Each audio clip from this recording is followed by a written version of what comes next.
မောလိုက်တာနင်တို့ဒီကနေဘယ်လိုပြေးမှလဲရေတွေနဲ့ဟာကိုဟေး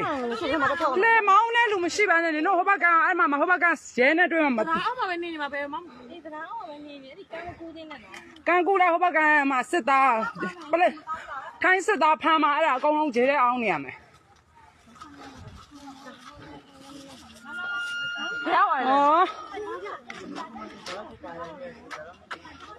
ဩဒီမမလာလေရောတော့ဘယ်သွားမှာလို့ဟဲ့ဘာတို့ကဘယ်ကိုသွားမှာတော့လို့ငါတို့ဂိတ်ခွားကိုထွက်မလားဂိတ်ခွားထွက်ကြမလားငါတို့အိမ်ပြင်ရအောင်ပြီးတော့ထွက်မလားဂိတ်ကပိတ်လိုက်ပါပြီဆိုတော့ဘယ်လိုထွက်လာလဲစက်ကားရေဝင်လာပိတ်တာငါတို့ဒီလကားပိတ်လိုက်ပြီလို့ပြောရတာမလားဒီကနေတော့ဟိုဘက်မှာ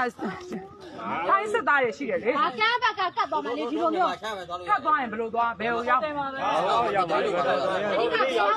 ရောက်တော့သွားမယ်လေအဲ့ဒါဆို